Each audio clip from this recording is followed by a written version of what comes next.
Allez, mesdames, messieurs et les enfants, bonjour. Bonjour. Bonjour, ça va, vous n'avez pas trop froid? Non. Un petit peu quand même, un petit peu, ouais, ça se comprend. Bienvenue autour de notre bassin des otaries. Donc, je me présente, moi je m'appelle Yann et je fais donc partie de l'équipe des soigneurs de ce secteur et je vais donc vous accompagner au micro tout au long de cette animation. Et donc vous allez pouvoir rencontrer nos 3 jeunes femelles otaries et sachez déjà qu'elles nous accompagnent ici depuis maintenant et même plus de 10 ans. Donc on est bien sûr très fiers d'elles et de leur évolution au quotidien. Et donc le but de notre animation cet après-midi, c'est de vous expliquer et de vous montrer pourquoi l'entraînement au quotidien c'est important, que ce soit pour nous les soigneurs animaliers, mais bien évidemment aussi pour elles, pour les otaries. Et du coup vous allez voir que pour cette animation, je ne vous serai pas tout seul cet après-midi. Je vais être accompagné de ma collègue Salomé qui elle va pouvoir s'occuper de nos 3 petites otaries à l'arrière. Et d'ailleurs, la première va pouvoir nous rejoindre. Alors vous allez rencontrer la plus jeune des 3. En toute première, la voici, elle est âgée de 11 ans. Et il faut savoir que les otaries, elles sont comme nous. Elles ont leur propre caractère. Alors ici, on a avec notre otarie, qu'on va surnommer la pile électrique, parce qu'on peut vous assurer qu'elle est toujours à fond, toujours motivée. Elle adore apprendre de nouveaux comportements, tient pas sur place. C'est pour ça qu'on l'adore. Allez, elle vient se présenter juste devant vous. Voici notre petite Cléo. Et du coup, avec Cléo, on va vous expliquer et vous montrer dans un premier temps pourquoi l'entraînement au quotidien c'est important pour nous, les soigneurs animaliers. En fait, ça va être très important pour réaliser ce que l'on appelle de l'entraînement médical. Alors, l'entraînement médical, vous allez le voir à l'arrière, c'est le fait pour nos otaries de se laisser manipuler au quotidien par nous, les soigneurs, et nous, on peut vérifier leur état de santé. Donc, on va faire un petit check-up ensemble depuis cet après-midi. Vous allez voir que Salomé, déjà, peut lui demander des positions assez classiques. Elle peut lui demander de venir ouvrir la bouche. Donc là, cette fois-ci, on va pouvoir contrôler tout ce qui se passe à l'intérieur de la dentition de nos otaries. On va pouvoir toucher les dents, les gencives, la langue. Et il faut savoir qu'elles ont une dentition de carnivore. Elles ont 36 dents, les otaries, mais elles n'ont pas les dents de lait comme nous. Donc si elles vont perdre une dent, ça ne va pas repousser derrière. Donc c'est bien important de garder une bonne dentition chez elles. Et là, vous pouvez voir que Salomé peut venir manipuler Cléo sans aucun souci. Vous voyez que Cléo ne bronche pas. Alors ça demande quand même beaucoup de confiance, hein, vous doutez bien, entre nous les soigneurs et nos otaries. Donc là, on a vu la position, on peut venir contrôler l'état des dents, mais on peut également venir demander de nous montrer les nageoires avant. Voilà, comme ceci. Et cette fois-ci, on va pouvoir contrôler tout ce qui se passe à l'intérieur de la nageoire, puisque les nageoires avant des otaries, c'est exactement comme nos bras, c'est articulé, donc on va retrouver une main, un coup d'une épaule. Donc on va pouvoir les manipuler, voir s'il n'y a pas de problème au niveau de l'articulation, également voir s'il n'y a pas de petits bobos ou de petites plaies, parce que les otaries sont très souvent sur leur nageoire avant pour venir se déplacer sur le sol. Donc on va pouvoir contrôler s'il n'y a pas de problème. Et je pense que chez Cléo, cet après-midi, tout va bien. Mais vous allez voir que dans l'entraînement médical, on peut aller un petit peu plus loin, pour pousser un petit peu plus la chose, avec des positions qui sont bien plus spécifiques. On va en voir quelques-unes avec Cléo. Donc pour vous, c'est très rigolo à voir, puisque ça devrait demander à Cléo de venir s'allonger. Voilà, sur le sol. Alors, c'est très rigolo, voilà.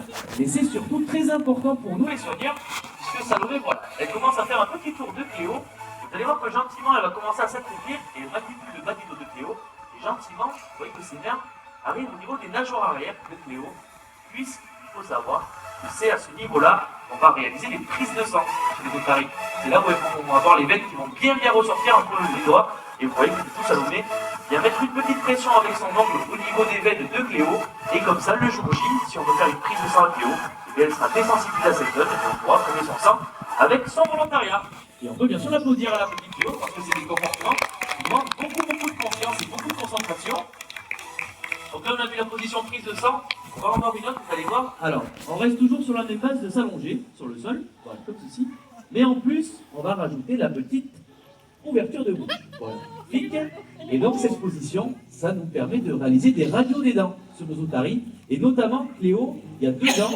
Elle s'est fait opérer d'une dent, elle s'est fait arracher d'une dent. Et avec cette position, on a pu réaliser une radio en volontaire avec elle, sans l'anesthésier. Donc voilà, vous dites bien que l'enseignement médical, c'est très important pour nous. Et on peut encore une fois l'applaudir à la petite Cléo parce que je vous assure que c'est des comportements qui demandent beaucoup de concentration. Et du coup, en général, ces exercices-là, on les fait plutôt dans le bâtiment intérieur, pour qu'on soit bien tranquille avec nos otaries, pas qu'il y ait trop d'éléments externes qui viennent les perturber. Donc voilà, vous l'avez compris, que du coup, le but de tout ça, c'est de pouvoir soigner nos animaux avec leur volontariat et d'éviter l'anesthésie lorsque c'est possible. Mais maintenant, vous allez voir que l'entraînement, ça leur sert aussi à elles, aux otaries, pour les stimuler. Alors, on peut les stimuler mentalement, voilà.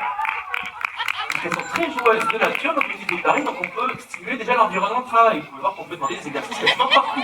au niveau du bassin. Donc là, je vois que Cléo est parti réaliser des petits comportements sur son petit tabouret. Également, on peut leur demander des comportements, que ce soit sur la terre ferme ou dans l'eau. Les otaries, ce sont des animaux qu'on dit semi-aquatiques. Donc elles sont autant à l'aise sur la terre ferme que dans l'eau. Donc on peut varier également les comportements à ce niveau-là. Donc là également, je vois que Salomé est parti placer Cléo voilà, sur sa petite casquette, magnifique. Donc on va toujours nous chercher à varier l'environnement de travail, demander des exercices à n'importe quel endroit du bassin.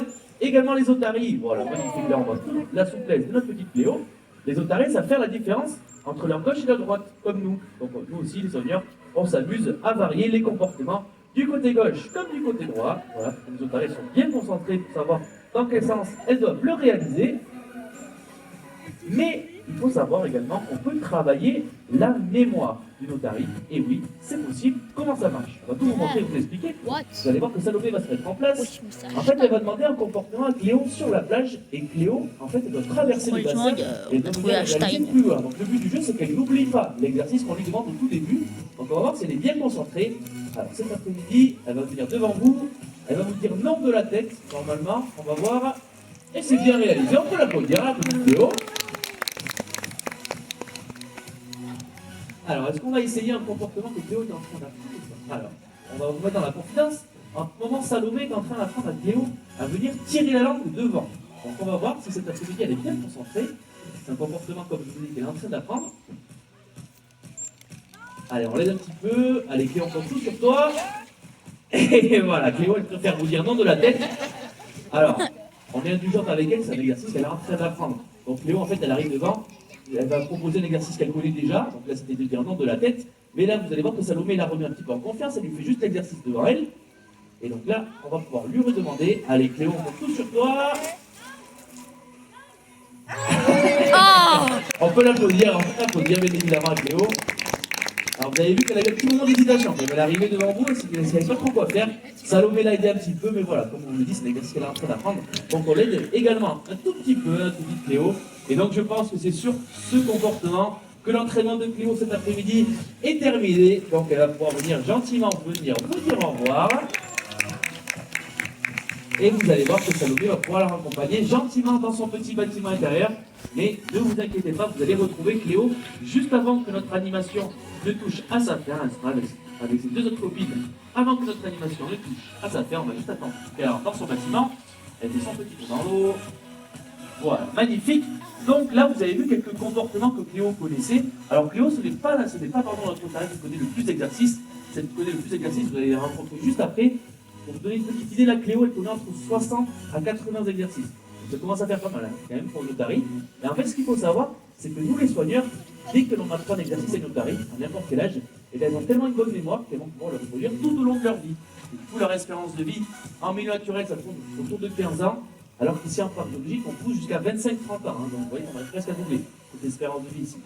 Allez, Salomé est déjà de retour pour accueillir du coup notre deuxième otarie. La voici, alors elle, c'est la plus âgée du groupe, elle est âgée de 12 ans.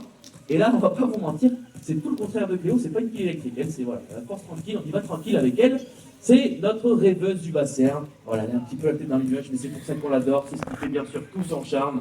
Et elle aussi, elle vient se présenter en vous montrant sa jolie voix. Voici notre petite Nora. Alors vous avez entendu la jolie voix de Nora, sachez qu'on appelle ça un aboiement. On va dire que les otaries, elles aboient, tout comme les chiens. Et vous allez voir qu'avec Nora, aussi l'entraînement aux otaries, ça leur permet d'être stimulés physiquement, parce que ça reste aussi des animaux qui sont naturellement musclés, les otaries. Alors pour cela, vous allez voir qu'on a des comportements qui vont demander un petit peu plus d'effort physique. Alors on va pas vous mentir qu'à l'arrière c'est Nora, c'est pas la plus sportive, mais ça reste quand même une otarie de Californie, donc il faut la faire travailler un petit peu physiquement. Alors elle traîne un petit peu plus des fesses, vous allez voir, à comparer de ses deux autres copines qu'on va voir juste après. Mais voilà, on essaie de la dépenser un maximum physiquement comme il faut. Et donc ici, je vous dis que vous êtes en présence d'otaries, mais vous êtes surtout en présence d'otaries de Californie. Donc c'est bien le nom de l'espèce. Et pour les reconnaître, parmi la quinzaine d'espèces d'otaries qui existent dans le monde, on regarde leur morphologie. Mais on voit ça avec Nora. Vous allez voir, voilà, elle est montée sur son décor. Donc vous voyez que de corps, c'est vraiment une fusée, très fin et très fusée, l'otarie de Californie. Et elles ont ces deux grandes nageoires avant, qui sont bien caractéristiques des otaries. Et vous allez voir que ces nageoires avant, on va beaucoup en parler. Déjà, ça peut être une petite astuce si vous voulez différencier les otaries des phoques. Car on sait que vous êtes encore trop nombreux à faire, voilà, à vous tromper entre les otaries et les phoques. Donc, vous avez vu, les otaries ont des grandes nageoires avant, mais les phoques à l'avant, ils ont des toutes petites nageoires. Donc pour se déplacer, en fait, ils ne peuvent pas marcher, ils sont naturellement toujours allongés, n'est-ce pas Nora? Et vous allez voir que Nora, elle adore se moquer du déplacement du phoque, puisque le phoque, il est obligé de ramper sur le sol pour se déplacer, comme ceci. Et on peut bien sûr l'applaudir pour sa petite imitation, la jolie Nora. Alors c'est très rigolo à voir, mais c'est vraiment comme ça que les phoques vont venir se déplacer sur le sol, ils n'ont pas de force dans les nageoires avant, donc ils vont venir ramper. Et du coup, les otaries, elles, vous l'avez vu, elles ont des grandes nageoires, donc naturellement, vous allez voir qu'elles peuvent avoir le bassin à plat, mais elles peuvent venir se mettre sur leurs 4 nageoires. Voilà, comme ceci, et ensuite elles vont pouvoir marcher et courir sur le sol jusqu'à 15 km/h. Donc voilà, c'est un petit exercice que Nora a appris il y a 2 ans. Donc voilà, ça c'était la première différence. Si vous en voulez une deuxième, on regarde au niveau de la tête, les otaries, elles sont comme nous, elles ont 2 oreilles externes qui dépassent sur les côtés, alors que les phoques, eux, ils ont des oreilles qui sont internes, 2 petites trous. Donc si vous voyez des oreilles, ce sera une otarie. Et puis un phoque. Mais vous allez voir, je vous ai dit qu'on avait beaucoup parlé des nageoires avant, parce que nos otaries, ça ne leur sert pas qu'à marcher, ça leur sert aussi à se déplacer dans l'eau. Donc là, on va voir la première technique de chasse que les otaries utilisent avec Nora.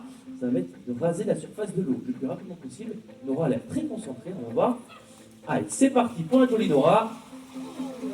Donc voilà, le but du jeu pour elle, c'est de faire le tour du bassin le plus rapidement possible. Et on peut vous assurer que pour Nora, c'est pas une très grande sportive, donc c'est un exercice qui va demander beaucoup d'efforts physiques, beaucoup de puissance. Et je pense qu'on va pouvoir l'applaudir bien fort à la petite Nora.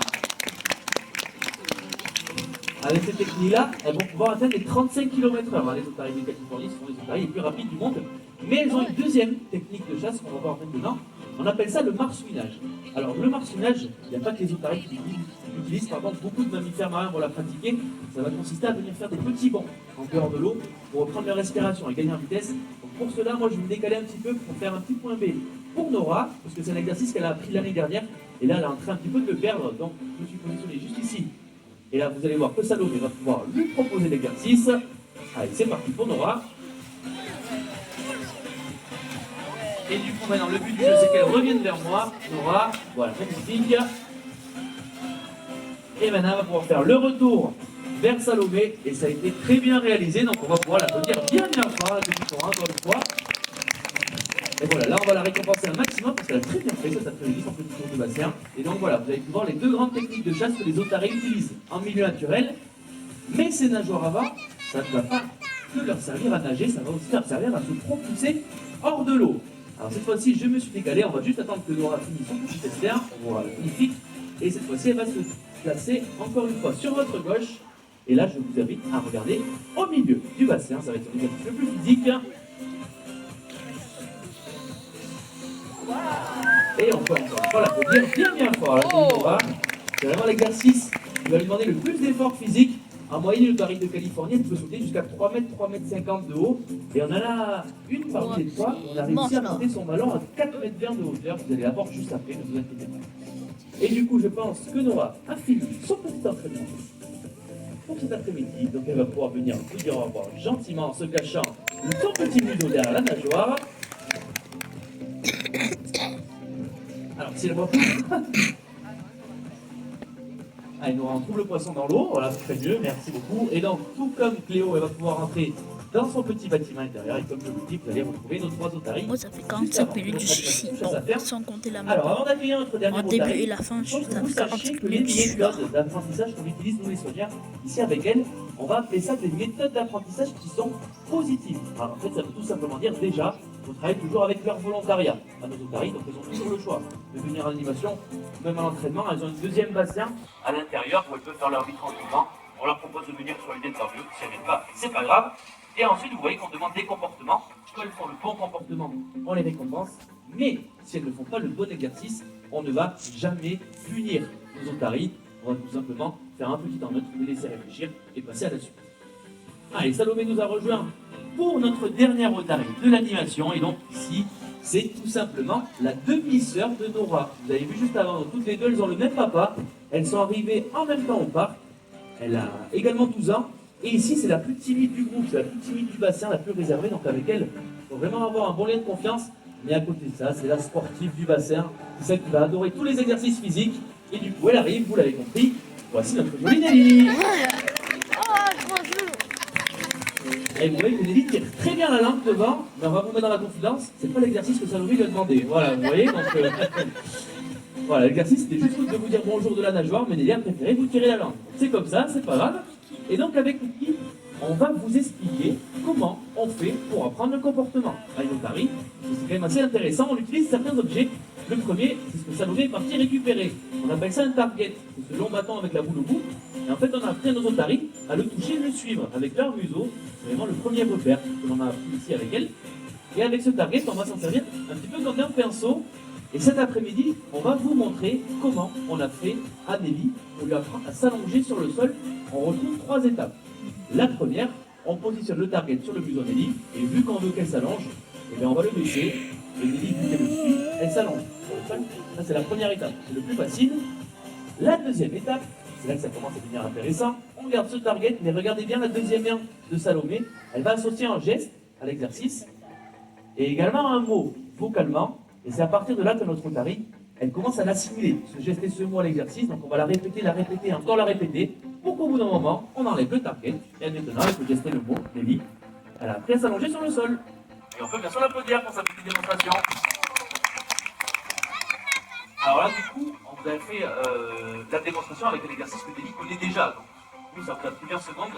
Dans la vraie vie, ça ne prend pas 20 secondes. Hein. Ça, dans l'exercice élémentaire, ça peut nous prendre des jours, des semaines, des mois, voire des fois, ça peut nous prendre des années. Hein. Ça dépend vraiment de la difficulté de l'exercice et également du caractère de notre otari. Alors là, je vois que Nelly est repartie. Vous imitez le phoque. Et également, on a un deuxième objet lors de l'apprentissage qui est indispensable. Et on nous pose très souvent la question, c'est ce qu'on porte autour de notre cou, ce fameux sifflet.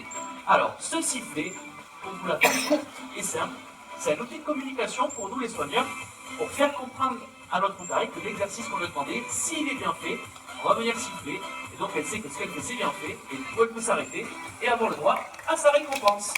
Alors, on peut les récompenser avec le poisson, bien sûr, hein, ça fait partie de leur régime alimentaire, mais les otaries, on peut les récompenser à la voix, à la caresse, aux applaudissements, c'est des animaux qui sont très sensibles à ce genre de choses. Donc si vous voyez des fois que Salomé applaudit Nelly, Nora ou Théo, il fait quelques gratouilles, c'est également pour les récompenser. Donc là on a vu un petit exercice qui demande un petit peu plus de confiance entre Nelly et Salomé. Et là vous voyez qu'on peut les récompenser avec le poisson également aux caresses et aux applaudissements. Mais ici, les otaries, c'est quand même des animaux qui sont grégaires, qui vivent en groupe. Donc on pratique également l'entraînement social, travailler ensemble.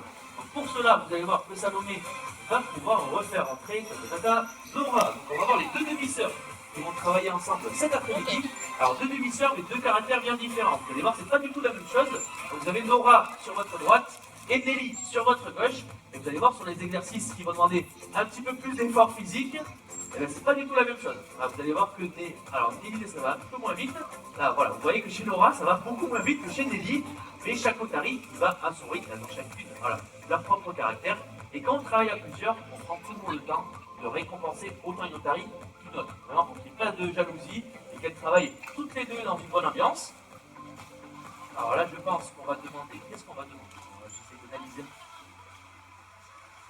Alors là, elles imitent le requin, toutes les deux. Donc le requin, voilà, qui est le prédateur principal des otaries. Donc on peut leur demander par exemple des exercices qui sont similaires pour faire travailler un petit peu leur coordination, mais on peut demander des exercices qui sont différents. Et là, Nelly est partie se positionner sur votre gauche. Et quand je vous disais qu'un exercice peut être appris en quelques années, celui-ci nous a mis 1 an et demi. Il n'y a que Nelly qui le connaît. Et je peux vous assurer que le résultat en vaut la peine. Allez, c'est parti. Et on peut bien sûr l'applaudir bien fort. Voilà. L'exercice du salto, ça fait toujours son petit effet. Alors c'est très joli à voir. Il faut savoir que Nelly, pendant 1 an et demi, elle a pu cogiter pour apprendre cet exercice. Et par contre, il n'y a que Nelly qui le connaît parce que c'est un exercice qui va demander beaucoup d'efforts physiques, beaucoup de souplesse, et c'est un exercice qu'elle adore pratiquer. Et là, je vois que Salomé va pouvoir refaire rentrer notre petite Cléo dans le bassin. Donc on va avoir les 3 otaries. Vous allez voir, elles vont venir vous dire au revoir avant la fin de l'animation. Et moi, je vous donne une petite technique pour les reconnaître. Regardez les moustaches. Vous allez voir, au milieu, on aura Nelly, la sportive avec les moustaches les plus longues et les plus blanches. Sur votre droite, Nora, la rêveuse avec les moustaches les plus courtes. Et à gauche, on aura Cléo, la pile électrique qui a des moustaches qui démarrent en noir, c'est la seule, et qui finissent en blanche. Allez, elles arrivent toutes les 3. Donc au milieu, vous avez Nelly, à gauche Cléo, et Nora à droite. Au revoir tout le monde. Et du coup, c'est là-dessus que se termine notre animation. Donc on espère que ça vous a plu et surtout que vous avez pu apprendre des petites choses grâce à nous. Si vous avez des questions, surtout n'hésitez pas à venir nous voir à la sortie des gradins. On va être là pour répondre avec grand plaisir. Et sinon, vous souhaite tout simplement une bonne fin de visite du parc et une bonne fin d'année. Merci à tous, bonne journée, au revoir. Merci, au revoir.